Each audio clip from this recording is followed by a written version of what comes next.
पुरानी हवेली की आत्मा।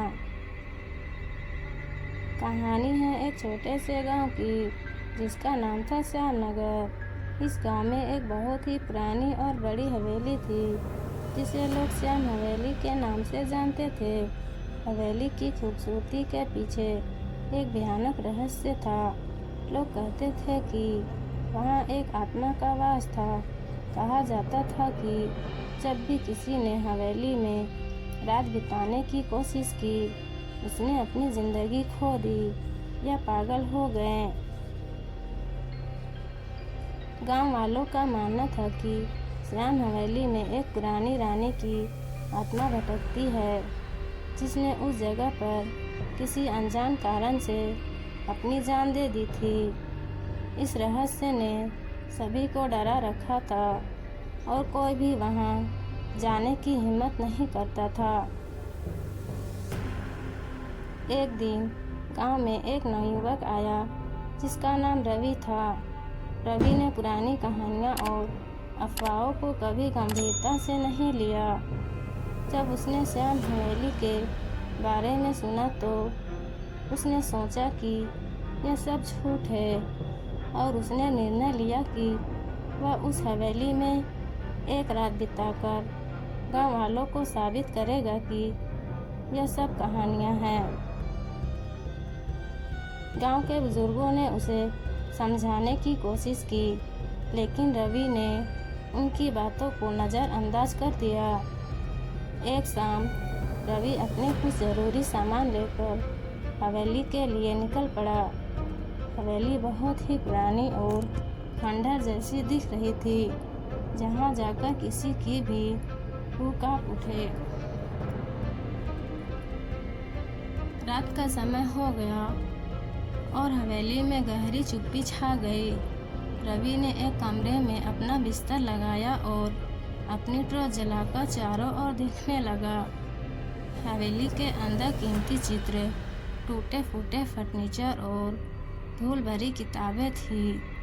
रवि ने चारपाई पर लेटकर एक किताब उठाई और पढ़ने लगा, लेकिन अचानक एक ठंडी हवा का झोंका आया और दरवाजा खुद ब खुद बंद हो गया। रवि सहम गया लेकिन उसने खुद को संभाला और किताब पढ़ने लगा। तभी उसे लगा कि कोई उसके पीछे खड़ा है, लेकिन जब उसने मुड़कर देखा तो वहाँ कोई नहीं था। उसकी दिल की धड़कनें तेज हो गई। उसने सोचा शायद उसे भ्रम हो रहा है, लेकिन तभी एक तेज चीख की आवाज़ ने उसकी नींद को उड़ा दिया। रवि का चेहरा पसीने से भीग गया। उसने देखा कि कमरे का दरवाज़ा खुल चुका था और अंधेरे में से कोई सफ़ेद लिबास पहने हुए एक महिला की परछाई दिख रही थी। वह परछाई धीरे धीरे पास आ रही थी। रवि डर के मारे उठकर भागने लगा, लेकिन जैसे ही उसने दरवाजे से बाहर निकलने की कोशिश की, दरवाज़ा बंद हो गया। अब वह परछाई बिल्कुल उसके सामने थी। महिला की आंखें लाल हो चुकी थी और चेहरा भयानक था। उसने रवि से कहा, तुमने मेरी शांति भंग की है, इस जगह से चले जाओ। रवि ने हिम्मत जुटाई और कहा, मैं यह जानना चाहता हूँ कि तुम्हारी आत्मा को शांति क्यों नहीं मिल रही। महिला की आत्मा ने आह भरी और बोली, यह मेरी कहानी है। मैं रानी श्यामा हूँ। मेरे पति ने मुझे यहाँ बंद कर दिया था और मैं भूख और प्यास से मर गई थी। मेरी आत्मा को शांति नहीं मिली क्योंकि मेरा अंतिम संस्कार नहीं किया गया। रवि ने वादा किया कि वह उसकी आत्मा को शांति दिलाने के लिए उसका अंतिम संस्कार पूरे विधि विधान से करेगा। महिला की आत्मा ने उसकी बात मानी और गायब हो गई। अगली सुबह रवि ने गाँव वालों को सब कुछ बताया और सभी ने मिलकर रानी का अंतिम संस्कार किया।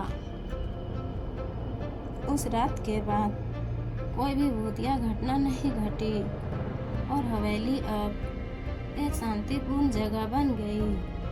रवि की बहादुरी से गाँव वालों ने उसे सम्मानित किया और श्याम हवेली अब गांव का एक महत्वपूर्ण हिस्सा बन गई, जहां लोग बिना डर के जाया करते थे। इस प्रकार रवि ने अपनी हिम्मत और समझदारी से न केवल अपने डर को हटाया, बल्कि एक निर्दोष आत्मा को भी शांति दिलाई। यह कहानी हमें सिखाती है कि हमें सबसे बड़ी चुनौतियों का सामना बहादुरी और बुद्धिमानी से करना चाहिए। दोस्तों, कहानी अच्छी लगी हो तो वीडियो को लाइक, शेयर और सब्सक्राइब कर दीजिएगा। Thank you so much.